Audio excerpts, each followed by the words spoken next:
नमस्कार साथियों, क्या आपका मन बार बार भटकता है? क्या बेचैनी, गुस्सा या तनाव ने आपको अंदर से तोड़ रखा है?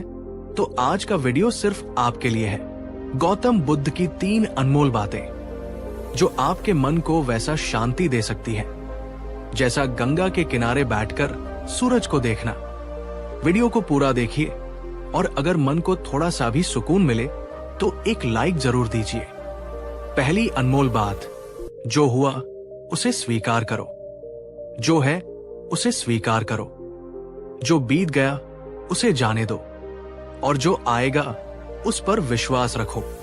गौतम बुद्ध के पास एक व्यक्ति आया। उसका चेहरा गुस्से और पछतावे से भरा हुआ था। उसने कहा, मैंने अपने जीवन में बहुत गलतियां की हैं। मेरा मन कभी शांत नहीं रहता। मैं क्या करूं? बुद्ध मुस्कुराए और बोले, पानी में पत्थर फेंको, फिर उसे पकड़ कर लाओ। वो आदमी हैरान हुआ, ये कैसे संभव है? बुद्ध बोले, ठीक वैसे ही जैसे तुम बीती गलतियों को पकड़ने की कोशिश कर रहे हो। बीता हुआ बीत चुका, अब उसे स्वीकार करके आगे बढ़ो, तभी मन शांत होगा। सोचिए, क्या आप भी किसी पुरानी गलती या पछतावे में उलझे हुए हैं? कमेंट में छोड़ दिया लिखिए अगर आप अब उस बोझ को छोड़ने को तैयार हैं। और हां, अगर ये बात आपके दिल को छू गई हो तो वीडियो को लाइक जरूर करें।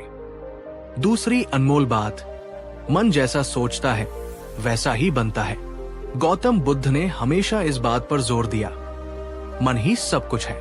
अगर आप नकारात्मक सोचते हैं तो दुनिया आपको वैसी ही लगेगी। अगर आप सकारात्मक सोचते हैं तो वही दुनिया एक सुंदर जगह बन जाएगी। एक बार एक राजा ने बुद्ध से पूछा, बुद्ध, मैं सब कुछ कर सकता हूं, फिर भी अशांत क्यों हूं? बुद्ध ने एक कटोरे में पानी भरकर उसमें थोड़ा सा मिट्टी डाला और बोले, जब तक मन में गंदगी है उसमें सच्चाई साफ नहीं दिखेगी। पहले उसे शांत होने दो। राजा ने धीरे धीरे कटोरा रखा। कुछ देर बाद मिट्टी नीचे बैठ गई और पानी बिल्कुल साफ हो गया। बुद्ध बोले, ऐसा ही तुम्हारा मन है। अगर तुम उसे शांत बैठने दोगे तो सब स्पष्ट दिखेगा। क्या आप दिन में कभी अकेले बैठकर 5 मिनट सिर्फ अपने मन की सुनते हैं? अगर हां, तो कितनी देर? और अगर नहीं, तो आज से शुरू करने का वादा कीजिए। कमेंट में शुरुआत कर रहा हूं लिखिए। दोस्तों, अगर ये ज्ञान आपको अच्छा लग रहा हो तो वीडियो को शेयर कीजिए अपने परिवार और दोस्तों के साथ, ताकि उन्हें भी मन की शांति मिल सके। तीसरी अनमोल बात, क्रोध को प्रेम से जीतो। एक बार एक आदमी गौतम बुद्ध को बुरा भला कहने लगा। बुद्ध शांत खड़े रहे। शिष्य चौंक गए, आपने उसे रोका क्यों नहीं? बुद्ध बोले, अगर कोई तुम्हें उपहार देना चाहे और तुम उसे न लो तो वो उपहार किसका रहा? शिष्य बोले, देनहार का। बुद्ध बोले, ठीक वैसे ही अगर कोई तुम्हें अपशब्द कहे और तुम उसे ग्रहण ही न करो तो वो उसी के पास रह जाएगा। अब सोचिए, जब कोई आपको गुस्सा दिलाता है तो आप क्या करते हैं? क्या आप क्रोध का जवाब क्रोध से देते हैं या बुद्ध की तरह मौन होकर प्रेम से? कमेंट में लिखिए, अब से मैं क्रोध को प्रेम से जीतूंगा। और अगर आप ये कर पाए तो यकीन मानिए, दुनिया में कोई शक्ति आपका मन अशांत नहीं कर पाएगी। तो दोस्तों, आज हमने सीखी गौतम बुद्ध की वो 3 बातें जो जीवन को एक नई दिशा देती है। 1, जो हुआ उसे स्वीकार करो। 2, मन जैसा सोचता है वैसा ही बनता है। 3, क्रोध को प्रेम से जीतो। इन 3 बातों में ही छुपा है शांति का सबसे गहरा राज। अब आपसे एक सवाल, इन तीनों में से कौन सी बात आपके दिल को सबसे ज्यादा छू गई? नीचे कमेंट में उसका नंबर या नाम लिखिए। अगर इस वीडियो ने आपके मन को थोड़ी सी भी शांति दी हो तो इस ज्ञान को दूसरों तक पहुंचाने के लिए लाइक, शेयर और सब्सक्राइब जरूर करें और बेल आइकन को दबाइए, ताकि अगली बार जब हम और भी गहराई से बुद्ध के विचारों को समझाएं तो आप उसे मिस न करें। याद रखिए, मन की शांति कोई बाहर की चीज नहीं, वो आपके अंदर है। बस जरूरत है सही दिशा की और सही सोच की। आप शांत हो, स्वस्थ हो और सदा प्रसन्न रहें। धन्यवाद। साथियों, पिछले वीडियो में हमने जाना कि कैसे गौतम बुद्ध की 3 बातों से मन को शांति मिल सकती है। आप सभी का जबरदस्त प्यार देखकर आज हम लेकर आए हैं 3 और अनमोल शिक्षाएं जो आपके जीवन को और भी सुकून से भर देंगी। वीडियो को अंत तक जरूर देखें और बताइए कि इन तीनों में से कौन सी बात आपके दिल को सबसे ज्यादा छू गई। चौथी अनमोल बात, मौन सबसे बड़ा उत्तर है। बुद्ध के पास एक बार एक व्यक्ति आया, बहुत गुस्से में। वो चिल्ला चिल्ला कर बुद्ध की आलोचना करने लगा। बुद्ध शांत बैठे रहे। कई मिनट बीत गए, वो थक कर चुप हो गया। शिष्य ने पूछा, भगवन, आपने कुछ कहा क्यों नहीं? बुद्ध बोले, जब मन अशांत हो तो शब्द आग बन जाते हैं, लेकिन जब मौन होता है तो वो ठंडी बारिश की तरह सब कुछ शांत कर देता है। अब आप बताइए, क्या कभी आपने किसी बहस या झगड़े में चुप रहकर हालात को बेहतर किया है? अगर हाँ, तो नीचे कमेंट में लिखिए, मौन ने मुझे बचाया। और अगर आप ऐसा करना चाहते हैं तो लिखिए, अब से मौन मेरी ताकत है। 5वीं अनमोल बात, वर्तमान में जीना ही शांति है। एक बार एक किसान अपने मरे हुए बैल को लेकर रोते हुए बुद्ध के पास आया। कहने लगा, मेरा जीवन अब खत्म है, मेरा सब कुछ चला गया। बुद्ध ने मुस्कुराते हुए कहा, क्या अभी तुम्हारे पास जीवन नहीं है? उसने कहा, है, लेकिन मैं तो कल की चिंता कर रहा हूं। बुद्ध बोले, कल तुम्हारे पास कभी नहीं आएगा और बीता हुआ वापस नहीं आएगा, सिर्फ आज है। इस पल में जो शांति है वही सच्चा सुख है। दोस्तों, आप अभी इस वीडियो को देख रहे हैं। क्या आप सच में इस समय पूरी तरह उपस्थित हैं? या आपका मन अभी भी किसी बीती या आने वाली बात में उलझा है? कमेंट में लिखिए, मैं इस पल में हूं। अगर आप अभी अपने वर्तमान को पूरी तरह जी रहे हैं और अगर ये बात दिल को छू जाए तो वीडियो को लाइक जरूर करें, हमें पता चले कि आप हमसे जुड़ रहे हैं। 6ठी अनमोल बात, मन को जितना कठिन है लेकिन असंभव नहीं। गौतम बुद्ध ने कहा था, जो इंसान खुद को जीत लेता है वही असली योद्धा है। एक बार एक राजा ने बुद्ध से कहा, मैंने सो युद्ध जीते हैं, अब और क्या जीतूं? बुद्ध बोले, अपने भीतर के क्रोध, लालच और मोह को जीतो, तभी सच्चा विजेता कहलाओगे। मन को वश में करना आसान नहीं, पर नामुमकिन भी नहीं। हर बार जब आप बुरा सोचते हो और उसे बदल देते हो, हर बार जब आप गुस्से को रोको, हर बार जब आप खुद से कहो मैं शांत हूं, तो आप अपने मन को जीत रहे होते हैं। अब आपसे एक सवाल, जब आप बहुत गुस्से में होते हैं तो सबसे पहले क्या करते हैं? सांस लेते हैं, चुप रहते हैं या फूट पड़ते हैं? कमेंट में अपने तरीके बताइए ताकि बाकी लोग भी सीख सकें। आज हमने जाना गौतम बुद्ध की 3 और गहरी शिक्षाएं। 4, मौन सबसे बड़ा उत्तर है। 5, वर्तमान में जीना ही शांति है। 6, मन को जीतना ही सबसे बड़ी विजय है। ये 3 बातें सिर्फ शब्द नहीं, एक जीवन शैली है। अगर आपको ये भाग अच्छा लगा हो तो लाइक करिए, कमेंट जरूर करिए कि कौन सी बात आपको सबसे ज्यादा काम की लगी, और शेयर करिए अपने किसी ऐसे दोस्त के साथ जिसका मन अभी भी बेचैन है। और हाँ, अगर आप नए हैं तो सब्सक्राइब जरूर करिए, क्योंकि अगली बार हम लाएंगे बुद्ध के ध्यान और साधना की गहराई को समझाने वाला भाग 3। याद रखिए, बुद्ध बाहर नहीं, आपके भीतर है। मन को शांत करना दुनिया को बदलने से कहीं ज्यादा जरूरी है, और यही सच्चा ध्यान है। आपका मन शांत रहे और जीवन सुखमय हो।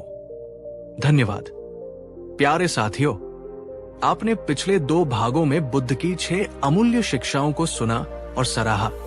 आप सभी के कमेंट्स ने दिखा दिया कि आप सिर्फ सुनना नहीं, समझना और बदलना चाहते हैं। तो आज हम बात करेंगे उस आंतरिक साधना की जिसने सिद्धार्थ को गौतम बुद्ध बना दिया। ये भाग है ध्यान और अभ्यास की शक्ति पर। शुरुआत से अंत तक जुड़िए, क्योंकि आज हम जानेंगे 3 और गहरी बातें जो आपके मन को बिल्कुल भीतर से बदल सकती है। 7वीं अनमोल बात, ध्यान ही रास्ता है। गौतम बुद्ध ने कहा था, ध्यान से प्रज्ञा उत्पन्न होती है और ध्यान के बिना अज्ञान बना रहता है। क्या आपने कभी सिर्फ 5 मिनट के लिए आंखें बंद करके बैठना चाहा है, बिना किसी सोच के? बहुत मुश्किल लगता है ना? पर बुद्ध ने बताया, हर रोज कुछ देर मौन बैठना, अपने सांसों को देखना, विचारों को बिना पकड़े गुजरने देना, यही ध्यान है। ध्यान कोई पूजा नहीं, कोई धार्मिक कर्मकांड नहीं, ये मन को अपनी स्थिति में लाने की साधना है। सवाल आपसे, क्या आपने कभी सुबह उठकर ध्यान करने की कोशिश की है? अगर हाँ, तो कैसा अनुभव रहा? अगर नहीं, तो कल सुबह 5 मिनट करके देखिए और फिर कमेंट में जरूर बताइए, मैंने ध्यान किया और मुझे ये महसूस हुआ। 8वीं अनमोल बात, जैसा अभ्यास वैसा मन। बुद्ध के अनुसार मन वही बनता है जो हम रोज दोहराते हैं। अगर हम रोज चिंता करें तो मन चिंताग्रस्त बनता है। अगर हम रोज क्रोध करें तो मन आक्रोश से भरा बनता है। और अगर हम रोज प्रेम और शांति की भावना रखें तो मन भी शांत बन जाता है। यहां एक कहानी सुनिए।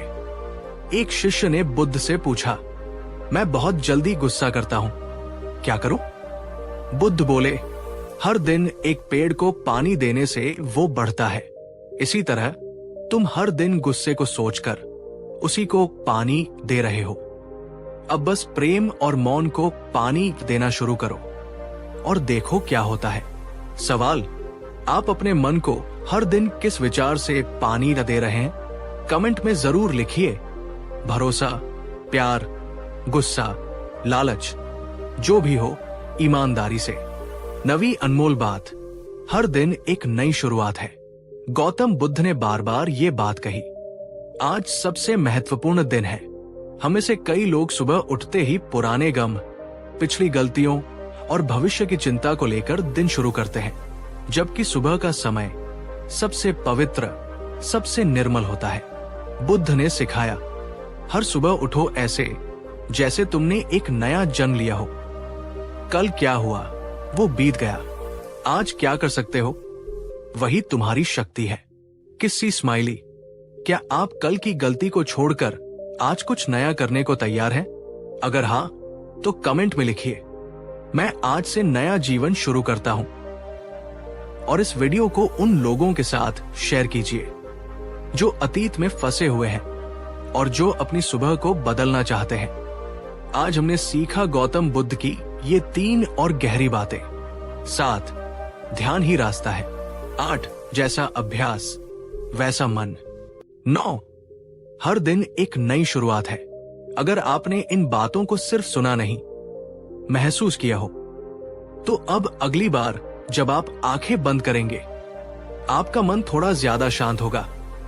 अगर इस वीडियो से कुछ भी अच्छा सीखा हो तो लाइक जरूर करें, कमेंट में अपनी सबसे पसंदीदा बात बताइए, शेयर कीजिए उन लोगों के साथ जिनका मन इस समय परेशान है, और चैनल को सब्सक्राइब करिए, क्योंकि अगला भाग होगा बुद्ध की 10वीं और सबसे शक्तिशाली बात पर, जो जीवन को पूरी तरह बदल सकती है। याद रखिए, मन को शांत करने के लिए किसी पहाड़ पर जाना जरूरी नहीं, बस रोज कुछ देर खुद से मिलना जरूरी है। ध्यान करो, अभ्यास करो और हर सुबह को एक नई शुरुआत बनाओ। आपका मन शांत हो और जीवन सौम्य हो। नमस्कार प्रिय आत्मा। 3 भागों में आपने जाना बुद्ध की 9 अनमोल शिक्षाएं, जो मन को शांत करती है, जीवन को सरल बनाती है। और अब अंतिम पड़ाव, बुद्ध की 10वीं बात, जो हर पीड़ा का अंत दिखाती है, हर डर को जड़ से मिटाती है। आप इस भाग को अंत तक जरूर सुनिए, क्योंकि यही वो शिक्षा है जो जीवन के सबसे बड़े डर, मृत्यु को भी शांति में बदल देती है। 10वीं और अंतिम बात, मृत्यु से डरो मत, उसे समझो। गौतम बुद्ध ने कहा, जो व्यक्ति जीवन को पूरी तरह जीता है, उसे मृत्यु से भय नहीं होता। मृत्यु सदियों से सबसे बड़ा भय, कितनी रातें हमने इसी डर में बिताई हैं। कभी अपने प्रियजनों को खोने का डर, कभी खुद के अंत का डर। पर बुद्ध ने बताया, मृत्यु डरने की चीज नहीं, समझने की चीज है। उन्होंने क्या सिखाया? एक, मृत्यु एक बदलाव है, न कि अंत। जैसे दिन के बाद रात आती है, वैसे ही जीवन के बाद मृत्यु आती है और फिर एक नई शुरुआत। दो, जो जन्मा है वो मरेगा, ये एक नियम है। तो डर किस बात का? जो निश्चित है उस पर व्याकुलता क्यों? तीन, जो वर्तमान में जीता है वो मृत्यु से नहीं डरता, क्योंकि उसे पता है कि हर पल वो पूरे होश के साथ जी रहा है। किसी स्माइली, क्या आपने कभी मृत्यु को लेकर कोई डर महसूस किया है? अगर हाँ, तो इस कमेंट में सिर्फ एक बात लिखिए, अब मैं समझ गई। मृत्यु भी एक परिवर्तन है। शब्दों में शक्ति होती है। जब आप स्वीकार करते हैं, आप मुक्त हो जाते हैं। बुद्ध और रोती हुई माता की कहानी। एक महिला अपने मृत बच्चे को लेकर बुद्ध के पास आई। वो बिलख बिलख कर कहती रही, मेरे बेटे को जिंदा कर दो। बुद्ध बोले, मैं जरूर कर दूंगा। पहले तुम एक ऐसा घर ढूंढ कर लाओ जहां किसी की मृत्यु कभी न हुई हो। महिला दौड़ती रही, दरवाजे खटखटाती रही, पर हर घर में किसी न किसी ने किसी को खोया था। आखिरकार वो बुद्ध के पास वापस आई, शांत होकर, और बोली, मैं समझ गई, मृत्यु जीवन का ही हिस्सा है। बुद्ध मुस्कुराए, अब तुम तैयार हो अपने जीवन को समझने और शांति से जीने के लिए। सवाल आपसे, क्या आपने कभी किसी को खोने के बाद जीवन को और गहराई से महसूस किया है? अगर हाँ, कमेंट में शेयर कीजिए। शायद आपकी कहानी किसी और के दिल को भी शांति दे दे। मृत्यु से डरना नहीं, उसे समझना है और जीवन को पूरी तरह जीना है, ताकि जब अंत आए हम मुस्कुरा सकें और कह सकें, मैंने पूरा जीवन जिया। अगर इस आखिरी शिक्षा ने आपके मन को छू लिया हो तो एक गहरी सांस लीजिए और फिर लाइक कीजिए इस वीडियो को। कमेंट में बताइए आपकी सबसे पसंदीदा बात कौन सी रही चारों भागों में। शेयर कीजिए उस व्यक्ति के साथ जो किसी शोक या डर से जूझ रहा है। चैनल को सब्सक्राइब करिए, क्योंकि अब हम लाएंगे बुद्ध की जीवन बदलने वाली कहानियां हर रविवार आपके मन की शांति के लिए। याद रखिए, मन शांत होता है जब हम जीवन को स्वीकार करते हैं और मृत्यु से भय नहीं, मैत्री रखते हैं। आपका जीवन अर्थपूर्ण हो, आपका मन निर्मल हो और आपकी यात्रा शांतिपूर्ण हो। क्या आप जानते हैं, हर दिन हमारे दिमाग में 60,000 से ज्यादा विचार आते हैं और उन्हीं विचारों से बनती है हमारी भावनाएं, आदतें और अंततः हमारा भाग्य। गौतम बुद्ध ने कहा था, All that we are is the result of what we have thought. The mind is everything. What you think you become. सोचिए, अगर हम बार बार यही सोचे कि मेरा कुछ नहीं होगा, मैं तो हमेशा दुखी हूं, तो हमारा मन भी उसी दिशा में काम करेगा। लेकिन अगर हम सोचे, मैं शांत हूं, सक्षम हूं और मैं बदल सकता हूं, तो हमारा जीवन भी उसी रास्ते पर चलने लगता है। बुद्ध के एक शिष्य ने कहा, भगवान, मैं हमेशा दुखी क्यों रहता हूं? लोग मेरी इज्जत नहीं करते, मैं हारता रहता हूं, मैं कुछ नहीं कर पाता। बुद्ध मुस्कुराए। उन्होंने उस शिष्य को पास बुलाया और बोले, अपने हाथ में पानी से भरा कटोरा लो और सूर्य की ओर देखो। शिष्य ने वैसा ही किया।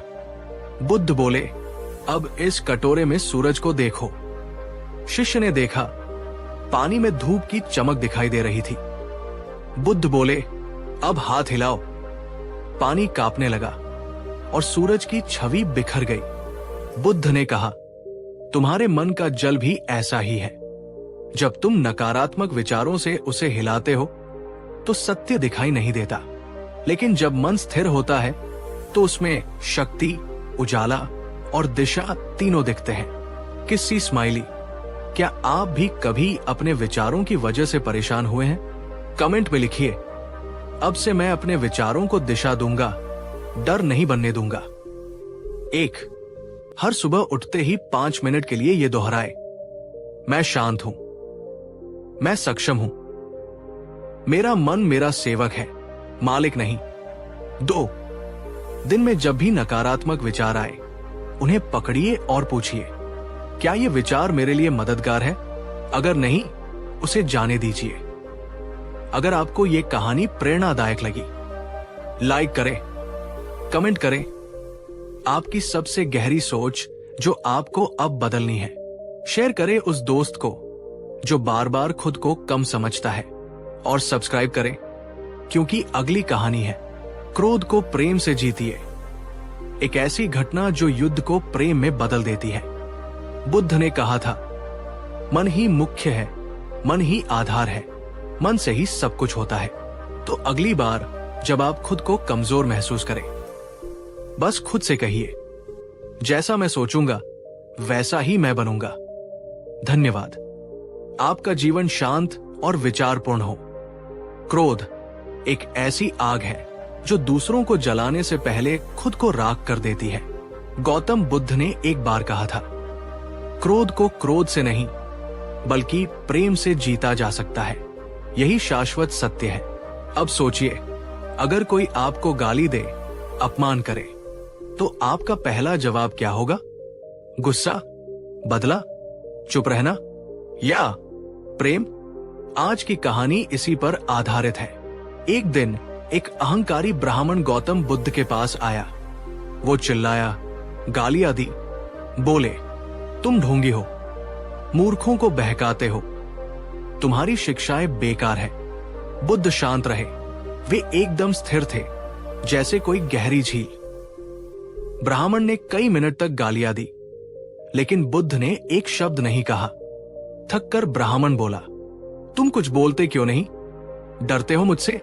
बुद्ध मुस्कुराए और बोले, अगर कोई व्यक्ति किसी को उपहार देना चाहे, लेकिन वो व्यक्ति उसे स्वीकार न करे, तो वो उपहार किसका होता है?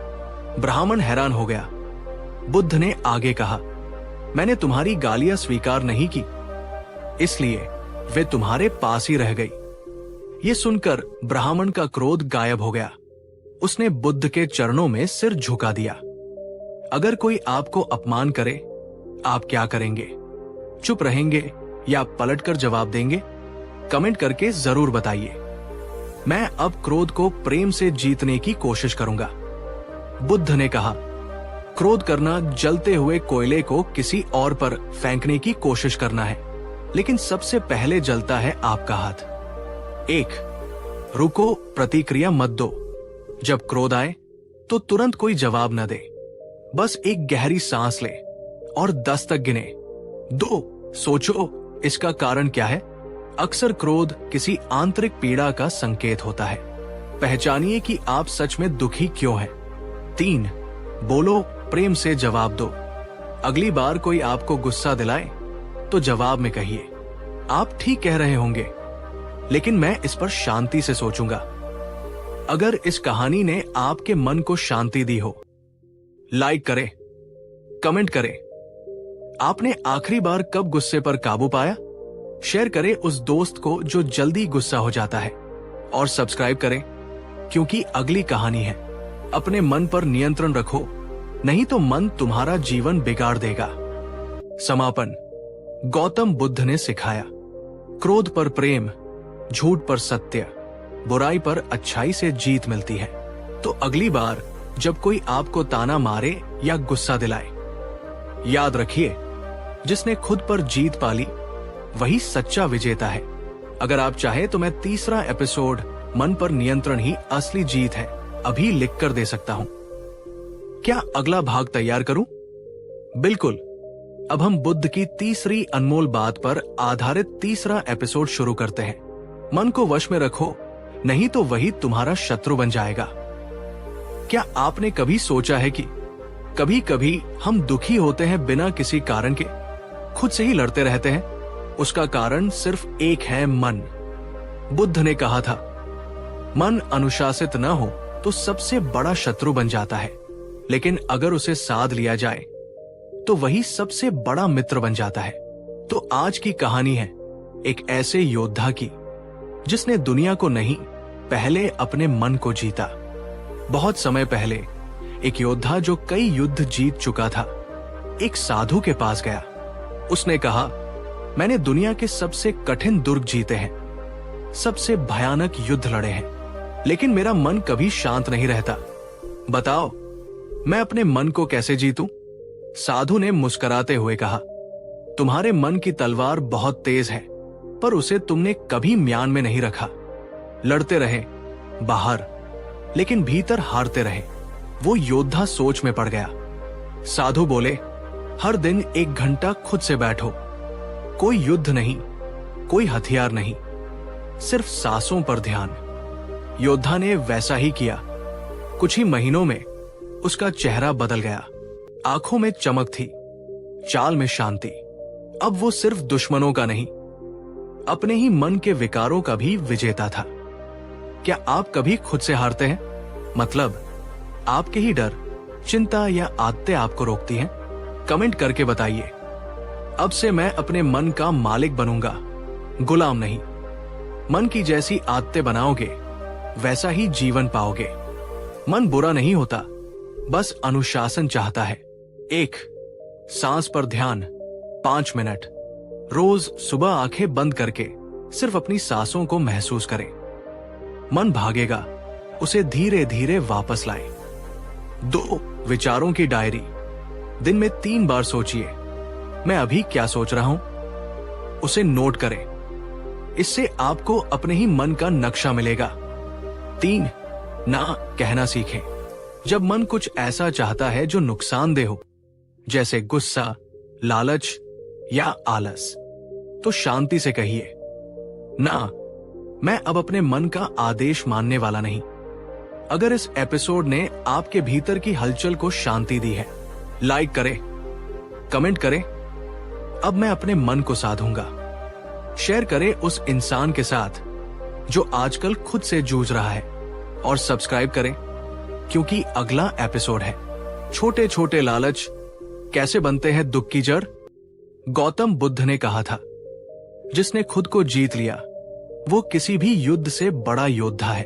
तो आज का सवाल खुद से पूछिए, क्या मैं अपने मन पर राज कर रहा हूं या उसका गुलाम बन चुका हूं? अगर आप चाहें तो मैं चौथा एपिसोड, लालच छोड़ो सच्चा सुख पाओ, भी अभी लिख कर दे सकता हूं।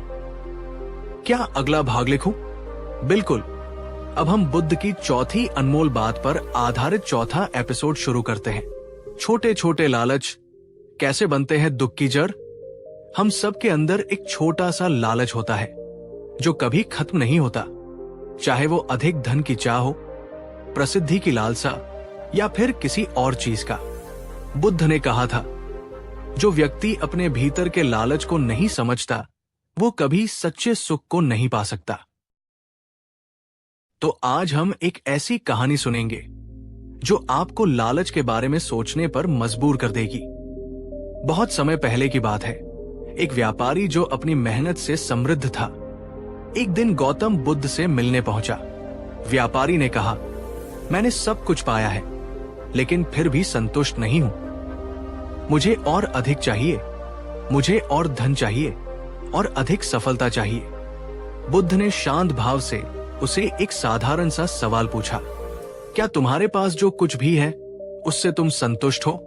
व्यापारी बोला, नहीं, मुझे और चाहिए। बुद्ध ने एक गहरी सांस ली और फिर व्यापारी से कहा, तुम्हारी समस्या ये नहीं है कि तुम्हारे पास कम है, बल्कि ये है कि तुम्हारे मन में हमेशा एक और कम की भावना रहती है। फिर बुद्ध ने व्यापारी को एक कहानी सुनाई। एक साधु साधारण जीवन जीता था। एक दिन उसे एक जंगली फल मिला। उसने सोचा, अगर मुझे और फल मिल जाएं, तो मैं इन्हें बचाकर रख सकता हूं। लेकिन उसने देखा कि वो फल गला चुका था। तब उसे समझ में आया कि हमारे भीतर की चाहत हमेशा हमें उसी स्थिति में डाल देती है जैसे वो गला हुआ फल। व्यापारी ने अपनी आंखें बंद की और उस बात को समझा। अब वो व्यापारी पहले जैसा नहीं था। उसने अपने अंदर की इच्छाओं को नियंत्रित करना शुरू किया और धीरे धीरे उसने संतोष और आध्यात्मिक समृद्धि पाई। क्या आप भी कभी सोचते हैं कि मैं और ज्यादा चाहता हूं? कमेंट करके बताइए। मैं अब अपने लालच को नियंत्रित करूंगा और संतुष्ट रहूंगा। लालच एक अंतहीन कूप है जिसमें जितना डालो वो कभी भरता नहीं। 1. संतोष का अभ्यास करें। हर रोज अपनी जिंदगी में कम से कम एक चीज के लिए आभार व्यक्त करें जो आपके पास है। 2. क्या मुझे सच में चाहिए? किसी भी चीज को खरीदने या करने से पहले ये सवाल करें, क्या ये सच में मेरी जरूरत है या सिर्फ लालच है? 3. साधारण जीवन जीने की आदत डालें। छोटे छोटे सुखों में खुशी ढूंढें, जैसे अच्छे दोस्तों के साथ समय बिताना या प्रकृति में चलना। अगर आपने इस कहानी से कुछ सीखा हो, लाइक करें, कमेंट करें, अब मैं संतोष के साथ जीवन जीऊंगा। शेयर करें उस व्यक्ति से जो हमेशा कुछ और चाहता है, और सब्सक्राइब करें क्योंकि अगला एपिसोड है। गौतम बुद्ध ने सिखाया, लालच हमें केवल दुख देता है, संतोष हमें सच्चा सुख प्रदान करता है। तो आज का सवाल खुद से पूछिए, क्या मैं हमेशा संतुष्ट रह सकता हूं या मेरी इच्छाएं मुझे हमेशा भटकाती रहेंगी? नमस्कार दोस्तों, स्वागत है आपका हमारे चैनल पर। आज हम एक ऐसी कहानी सुनने जा रहे हैं जो शायद आपकी जिंदगी में शांति और समझ का एक नया दरवाजा खोल दे। क्या आपने कभी महसूस किया है कि डर, क्रोध और चिंता आपको अंदर से खाई जा रही है, जैसे एक अदृश्य बोझ हो जिसे आप उतार फेंकना चाहते हैं पर समझ नहीं आता कैसे? अगर हाँ, तो ये कहानी आपके लिए है। ये कहानी है एक भिक्षु की जो इन्हीं भावनाओं के जाल में फंसा था, और कैसे तथागत बुद्ध ने एक साधारण सी लगने वाली सांप की कहानी से उसे मुक्ति का मार्ग दिखाया। तो तैयार हैं आप? अगर हाँ, तो इस वीडियो को एक लाइक तो बनता है, और हाँ, कहानी के बीच बीच में मैं आपसे कुछ सवाल भी पूछूंगा, तो कमेंट सेक्शन में उनके जवाब जरूर दीजिएगा। चलिए शुरू करते हैं। आप मिलिए आनंद से। आनंद एक युवा भिक्षु था जो बुद्ध के संग में नया शामिल हुआ था। वो बुद्ध की शिक्षाओं का पालन करने की पूरी कोशिश करता था, ध्यान करता था, शास्त्रों का अध्ययन करता था, लेकिन एक चीज थी जो उसे अंदर ही अंदर परेशान किए रहती थी, उसके मन में उठने वाले नकारात्मक विचार। कभी उसे भविष्य की चिंता सताती, तो कभी अतीत का कोई कड़वा अनुभव उसे क्रोधित कर देता, और कभी कभी अकारण ही एक अनजाना सा डर उसे घेर लेता। उसकी हालत ऐसी थी कि ध्यान में बैठते ही उसका मन हजार दिशाओं में भागने लगता। शांति की जगह उसे बेचैनी महसूस होती। उसे लगता कि वो एक अच्छा भिक्षु नहीं बन पाएगा। क्या मैं कभी इन भावनाओं से मुक्त हो पाऊंगा? ये सवाल उसे हर पल कचोटता रहता। दोस्तों, क्या आपने कभी आनंद की तरह महसूस किया है? क्या कोई ऐसी भावना है जो आपको बार बार परेशान करती है? नीचे कमेंट करके बताइएगा। एक दिन अपनी इस छटपटाहट से तंग आकर आनंद ने तथागत बुद्ध के पास जाने का निश्चय किया। उसे विश्वास था कि केवल बुद्ध ही उसे इस मानसिक द्वंद से बाहर निकाल सकते हैं। बुद्ध उस समय अपने शिष्यों को उपदेश दे रहे थे। उनके चेहरे पर एक अद्भुत शांति और करुणा थी। आनंद ने उनके चरणों में प्रणाम किया और हाथ जोड़कर अपनी व्यथा कहनी शुरू की। भगवान, आनंद ने कांपती आवाज में कहा, मैं बहुत परेशान हूं। क्रोध, भय और चिंता मुझे घेर लेते हैं। मैं इनसे लड़ना चाहता हूं, पर ये और शक्तिशाली हो जाते हैं। मैं ध्यान में मन लगाने की कोशिश करता हूं, पर ये विचार मुझे शांति से बैठने नहीं देते। कृपा करके मेरा मार्गदर्शन करें, मुझे इस पीड़ा से मुक्ति दिलाएं। बुद्ध ने आनंद की ओर करुणा भरी दृष्टि से देखा।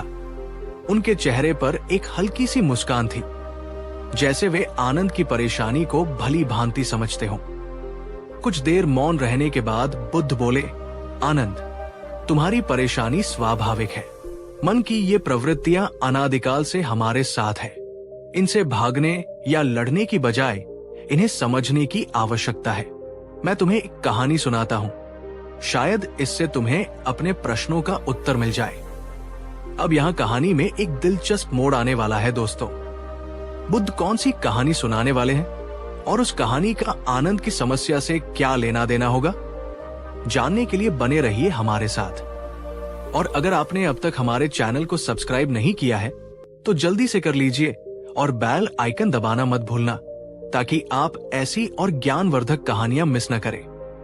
बुद्ध ने कहानी सुनानी शुरू की। बहुत समय पहले एक घने जंगल के किनारे एक गांव था। उस जंगल में एक बहुत बड़ा और विषैला सांप रहता था। गांव वाले उससे बहुत डरते थे। कोई भी उस जंगल के पास जाने की हिम्मत नहीं करता था। बच्चे तो उस सांप का नाम सुनकर ही कांपने लगते थे। सांप भी अपनी शक्ति और लोगों के डर को खूब समझता था।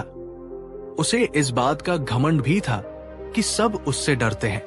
कभी कभार वो फुफकारता हुआ गांव की सीमा तक भी आ जाता, जिससे लोग और भी भयभीत हो जाते। एक दिन उसी जंगल में एक सिद्ध महात्मा आए। वे बहुत शांत और ज्ञानी थे। उन्होंने जंगल में एक पेड़ के नीचे अपना आसन लगाया और ध्यान में लीन हो गए। गांव वालों ने उन्हें सांप के बारे में बताया और वहां से चले जाने का आग्रह किया, पर महात्मा मुस्कुरा दिए और बोले, चिंता मत करो, मैं यही ठीक हूं। कुछ समय बाद वो विषैला सांप अपने बिल से निकला और महात्मा की ओर बढ़ा। उसे आश्चर्य हुआ कि ये कौन है जो मुझसे नहीं डर रहा। वो महात्मा के पास जाकर जोर से फुफकारा, उन्हें डराने की कोशिश की, पर महात्मा ध्यान में इतने लीन थे कि उन पर कोई असर नहीं हुआ। सांप ने कई बार प्रयास किया, पर महात्मा अविचल रहे। दोस्तों, जरा सोचिए, अगर आपके सामने इतना विषैला सांप आ जाए तो आपकी क्या प्रतिक्रिया होगी? क्या आप महात्मा की तरह शांत रह पाएंगे? कमेंट में बताइए। अंत में सांप थक गया और महात्मा के चरणों के पास शांत होकर बैठ गया। जब महात्मा ने अपनी आंखें खोली तो उन्होंने सांप को अपने पास बैठा पाया। महात्मा ने उससे प्रेम से पूछा, क्या बात है नागराज, तुम इतने अशांत क्यों हो? सांप ने कहा, मैं अशांत नहीं हूं, मैं तो शक्तिशाली हूं। सब मुझसे डरते हैं, पर आप मुझसे नहीं डरे। ऐसा क्यों? महात्मा मुस्कुराए और बोले, डर शरीर को होता है, आत्मा को नहीं। और शक्ति डराने में नहीं, रक्षा करने में है। तुम लोगों को डराते हो, उन्हें कष्ट देते हो। ये अच्छी बात नहीं है।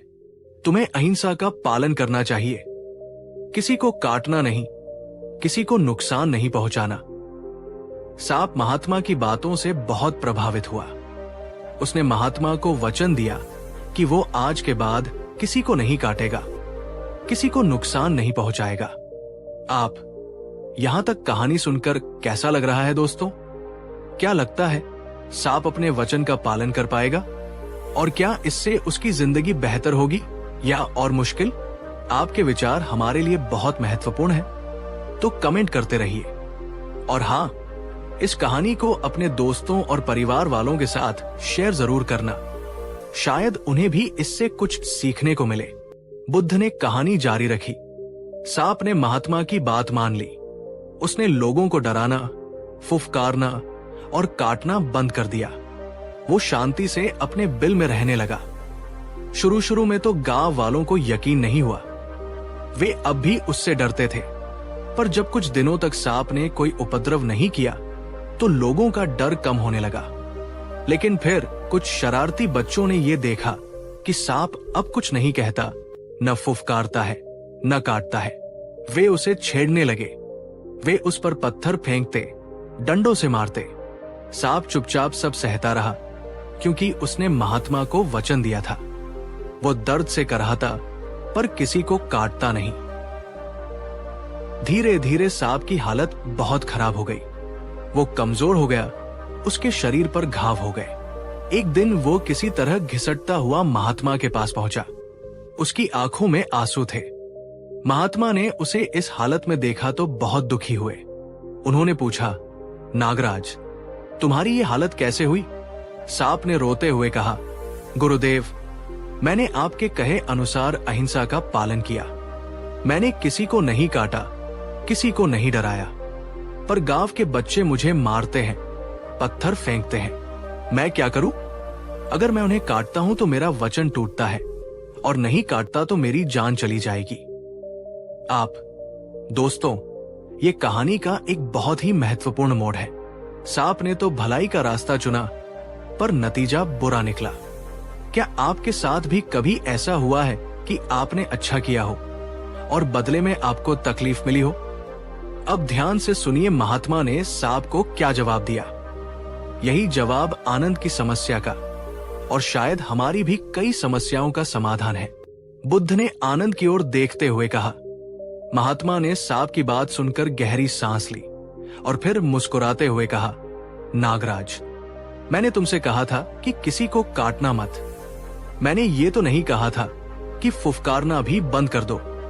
तुम अहिंसक रहो, किसी को जानबूझकर नुकसान मत पहुंचाओ। पर जब कोई तुम्हें बेवजह सताए तो अपनी आत्मरक्षा के लिए, अपनी उपस्थिति जताने के लिए, उन्हें यह बताने के लिए कि तुम भी शक्तिशाली हो और तुम्हें छेड़ना ठीक नहीं है, तुम फुफकार तो सकते हो। फुफकारना हिंसा नहीं है, वो आत्म सुरक्षा का संकेत है, एक चेतावनी है। सांप को महात्मा की बात समझ में आ गई। उसने अपनी गलती महसूस की। वो समझ गया कि अहिंसा का अर्थ निष्क्रियता या कायरता नहीं है। अपनी रक्षा करना, अपने अस्तित्व को बनाए रखना भी उतना ही महत्वपूर्ण है। सांप को बात समझ आती है, उसके चेहरे पर एक नई समझ का भाव। वो वापस अपने बिल की ओर जाता है। अगली बार जब बच्चे उसे छेड़ने आते हैं, वो जोर से फुफकारता है। बच्चे डरकर भाग जाते हैं। सांप शांति से रहता है। इसके बाद सांप ने महात्मा की सलाह का पालन किया। वो किसी को काटता नहीं था, पर अगर कोई उसे बेवजह परेशान करने की कोशिश करता तो वो जोर से फुफकारता। उसकी फुफकार सुनकर लोग समझ जाते कि इसे छेड़ना ठीक नहीं और वे दूर रहते। इस तरह सांप ने बिना किसी को नुकसान पहुंचाए शांति से अपना जीवन जीना सीख लिया। कहानी समाप्त करते हुए बुद्ध ने आनंद की ओर देखा। आप तो दोस्तों, कैसी लगी ये सांप की कहानी? बुद्ध ने ये कहानी आनंद को क्यों सुनाई होगी? क्या आप इसका संबंध आनंद की क्रोध, भय और चिंता की समस्या से जोड़ पा रहे हैं? नीचे कमेंट में अपने विचार जरूर साझा करें। और अगर कहानी पसंद आई हो तो एक बार फिर याद दिला दूं, लाइक, शेयर और सब्सक्राइब करना न भूलें। आप आनंद अब भी थोड़ा भ्रमित था। उसने पूछा, भगवान, मैं इस कहानी का मर्म पूरी तरह नहीं समझ पाया। मेरे क्रोध, भय और चिंता का इस सांप से क्या संबंध? बुद्ध मुस्कुराए और बोले, आनंद, तुम्हारे मन में उठने वाले ये भाव, क्रोध, भय, चिंता, ये उस सांप के विष की तरह है। यदि तुम इन्हें अनियंत्रित रूप से दूसरों पर प्रकट करोगे तो ये उन्हें काटने जैसा होगा। इससे संबंध खराब होंगे, तुम्हें भी पश्चाताप होगा और दूसरों को भी कष्ट होगा। जैसे सांप ने काटना बंद कर दिया, वैसे ही तुम्हें भी अपने इन नकारात्मक आवेगों में बहकर दूसरों को शाब्दिक या शारीरिक रूप से नुकसान पहुंचाने से बचना चाहिए। लेकिन आनंद, जैसे महात्मा ने सांप से कहा कि वो फुफकारना न छोड़े, वैसे ही तुम्हें भी इन भावनाओं को पूरी तरह दबाना नहीं है। यदि तुम अपने डर, अपनी चिंता या अपने जायज गुस्से को पूरी तरह दबा दोगे तो लोग या परिस्थितियां तुम्हें उसी तरह कुचल देंगी जैसे बच्चे उस सांप को कुचल रहे थे। तुम्हारा फुफकारना क्या है? ये है अपनी सीमाओं का निर्धारण करना। ये है अपनी जरूरतों को सही तरीके से व्यक्त करना। ये है अन्याय के प्रति सचेत रहना और शांतिपूर्ण ढंग से अपनी बात रखना। यह है अपने मन के अंदर उठने वाले इन भावों को पहचानना, उन्हें स्वीकार करना, पर उनके वश में न होना। क्रोध जब उठता है तो उसे देखो, समझो कि वह क्यों उठा। क्या वह किसी अन्याय के कारण है? तो शांति से उस अन्याय को दूर करने का प्रयास करो। ये फुफकारना है। लेकिन क्रोध में आपे से बाहर होकर किसी को अपशब्द कहना या मारपीट करना, ये काटना है। चिंता जब होती है तो देखो कि वो किस बात की है। क्या वो वास्तविक समस्या है? तो उसका समाधान ढूंढने का प्रयास करो। ये फुफकारना है। लेकिन चिंता में डूबकर निष्क्रिय हो जाना, अपने स्वास्थ्य को खराब कर लेना, ये खुद को ही काटने जैसा है। डर जब लगता है तो उसे पहचानो। देखो कि वो किस चीज का है। क्या वो वास्तविक खतरा है?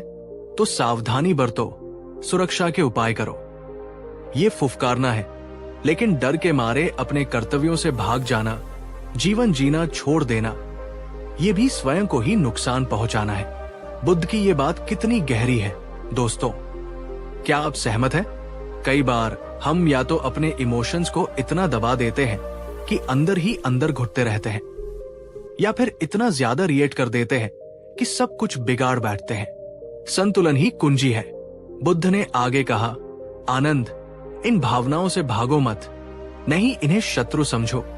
ये तुम्हारे मन का हिस्सा है। इन्हें साक्षी भाव से देखो।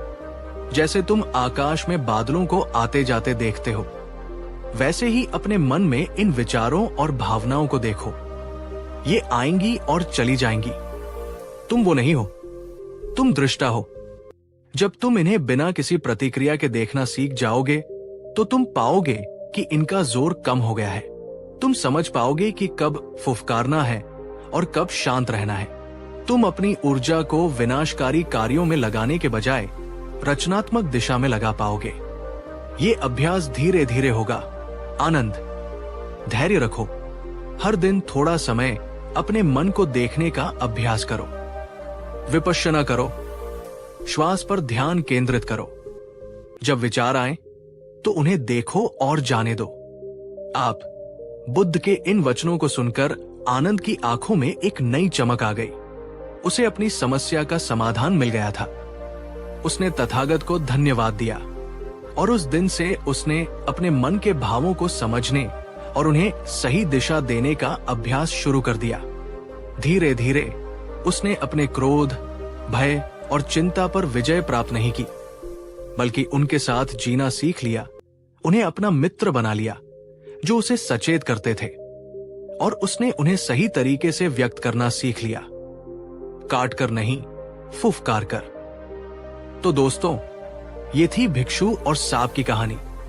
उम्मीद है इस कहानी ने आपको भी क्रोध, भय और चिंता जैसी भावनाओं से निपटने का एक नया दृष्टिकोण दिया होगा। याद रखिए, भावनाएं बुरी नहीं होती, उनका अनियंत्रित प्रकटीकरण बुरा होता है। हमें न तो उन्हें पूरी तरह दबाना है और न ही उनके हाथों की कठपुतली बनना है। हमें सीखना है कि कब शांति से अपनी बात कहनी है, फुफकारना, और कब विनाशकारी प्रतिक्रियाओं से बचना है, काटना।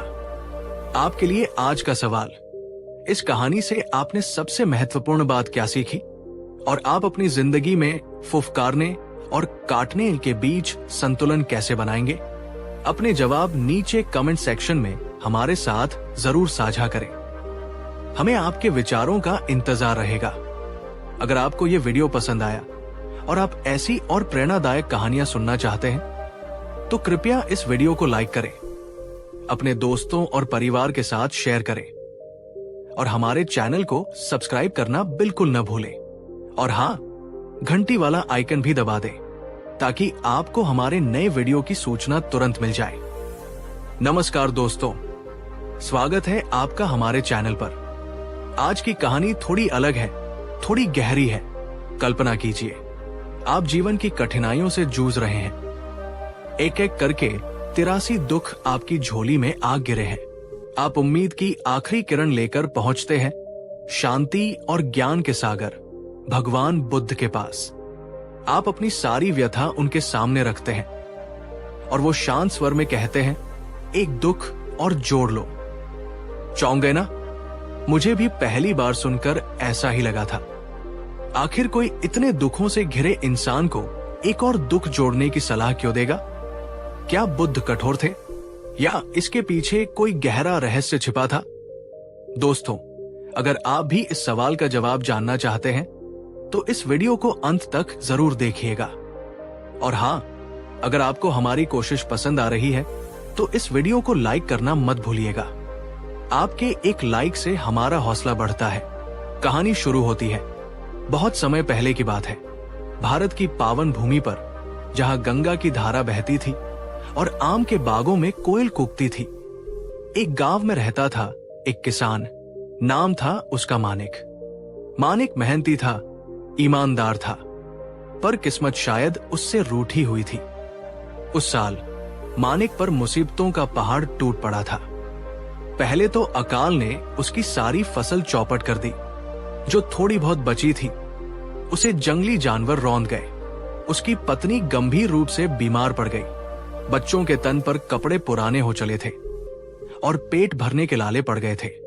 साहूकार का कर्ज दिन ब दिन बढ़ता जा रहा था और गांव वाले भी अब उसे हिकारत की नजर से देखने लगे थे।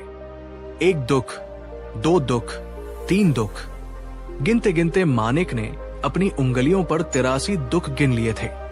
हर सुबह वो एक नई चिंता के साथ उठता और हर रात निराशा की चादर ओढ़कर सो जाता।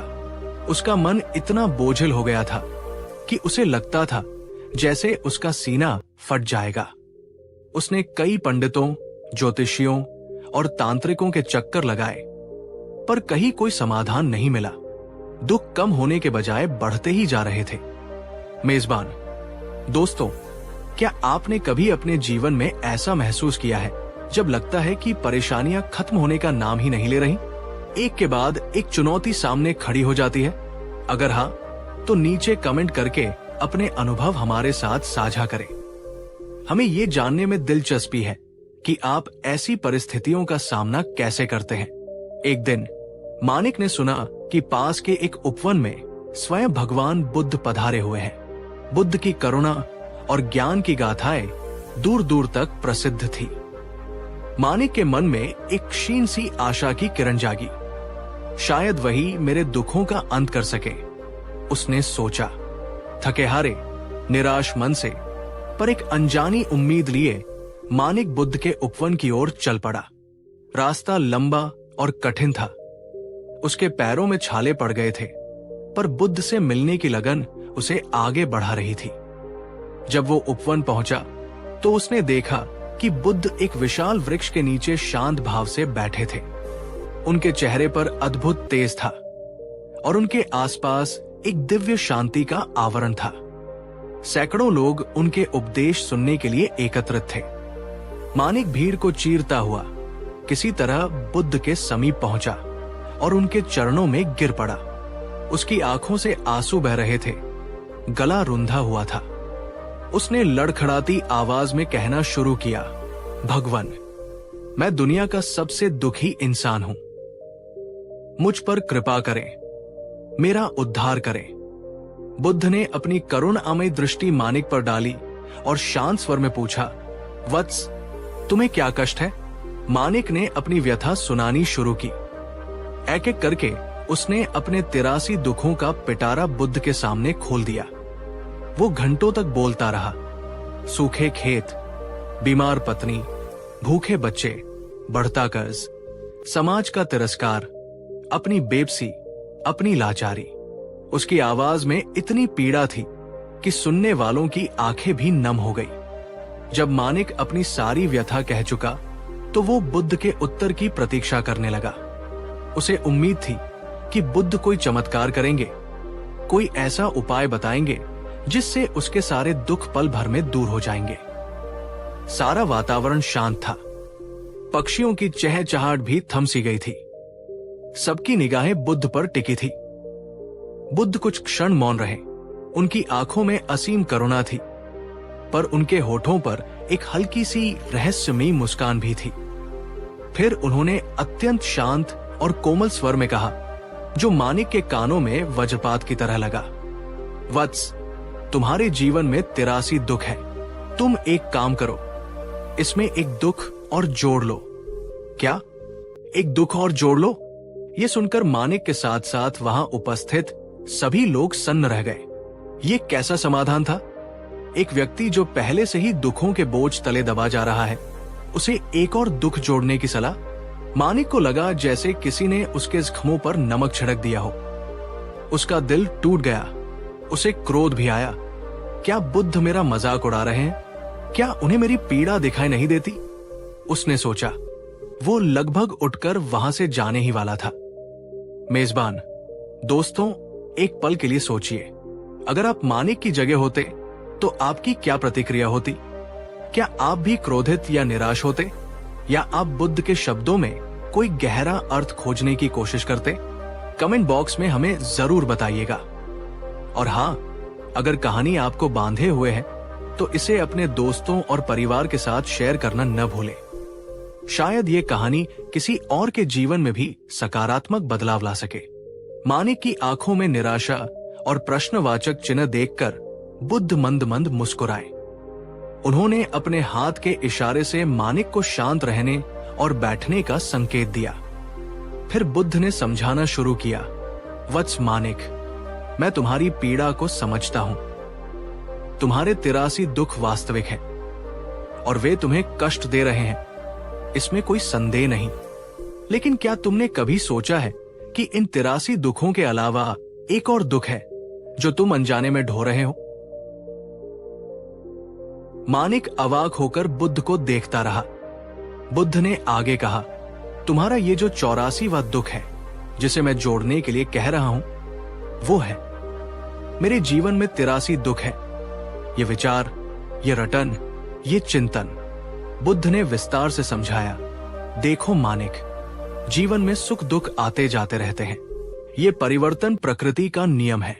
फसल का सूखना, बीमारी का आना, धन की हानि, ये सब परिस्थितिजन्य दुख है।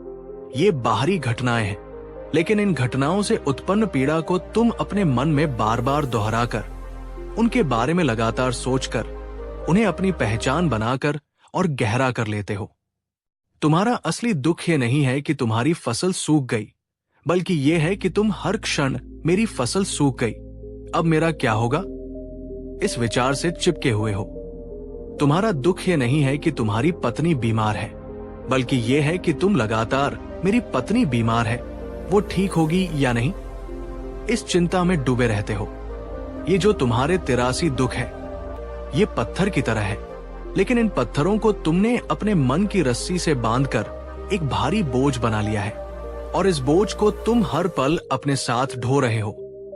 मेरे 83 दुख, मेरे 83 दुख, ये रटन ही तुम्हारा 84वां और सबसे बड़ा दुख है, क्योंकि ये बाकी 83 दुखों को तुमसे चिपकाए रखता है, उन्हें पोषित करता है।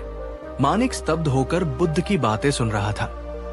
पहली बार किसी ने उसके दुखों को इस नजरिए से देखने की बात कही थी। बुद्ध ने अपनी बात जारी रखी, जब मैंने कहा एक दुख और जोड़ लो, तो मेरा आशय यह था कि तुम इस 84वें दुख को पहचानो। इस दुख को जानो कि तुम अपने दुखों से, अपनी पीड़ा की कहानी से कितना ज्यादा जुड़े हुए हो, कितना ज्यादा आसक्त हो। जब तुम इस 84वें दुख यानी अपने दुखों से अपनी पहचान बनाने की आदत को, दुखों के बारे में निरंतर चिंता करने की आदत को पहचान लोगे, तभी तुम इससे मुक्त होने का मार्ग खोज पाओगे। दोस्तों, ये कितनी गहरी बात है। अक्सर हम अपनी समस्याओं में इतना उलझ जाते हैं कि हम ये भूल जाते हैं कि हमारी सबसे बड़ी समस्या खुद वो समस्या नहीं, बल्कि उस समस्या के बारे में हमारी निरंतर चिंता, हमारा नकारात्मक चिंतन और हमारी उससे जुड़ी हुई पहचान बन जाती है। बुद्ध यहाँ माइंडफुलनेस या सचेतनता की ओर इशारा कर रहे थे। ये पहचानने की क्षमता कि हमारे विचार क्या है और हम उन विचारों से अलग हैं। बुद्ध के शब्द मानिक के हृदय में गहरे उतरते चले गए। उसे धीरे धीरे समझ आने लगा। उसने महसूस किया कि हाँ, वो वास्तव में हर समय अपने दुखों का ही चिंतन करता रहता था। उसने अपने दुखों को ही अपनी पहचान बना लिया था। वो मानिक जो दुखी है बन गया था।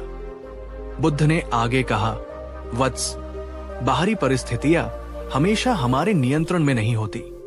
फसल फिर सूख सकती है, बीमारी फिर आ सकती है, लेकिन उन परिस्थितियों पर तुम कैसी प्रतिक्रिया देते हो, ये तुम्हारे हाथ में है।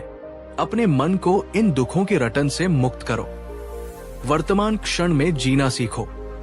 जो बीत गया उसका शोक मत करो, जो आया नहीं उसकी चिंता मत करो। जब तुम इस 84वें दुख को यानी दुखों से चिपके रहने की अपनी आदत को स्वीकार कर लोगे, उसे देख लोगे, तो तुम पाओगे कि बाकी 83 दुखों का बोझ भी हल्का होने लगा है, क्योंकि तब तुम उन्हें सिर्फ घटनाएं समझोगे, अपनी पहचान का हिस्सा नहीं। मानिक की आंखों से आंसू अब भी बह रहे थे, पर अब ये आंसू निराशा के नहीं, बल्कि एक नई समझ और हल्की होती हुई पीड़ा के थे। उसे लगा जैसे उसके कंधों से वर्षों का बोझ उतर गया हो। उसे अपने 83 दुख अभी भी दिख रहे थे, पर अब वे उसे उतने भारी नहीं लग रहे थे। उसे एक नई दिशा मिली थी। उसने बुद्ध के चरणों में अपना सिर रखकर कहा, भगवान, आपने मेरी आंखें खोल दी।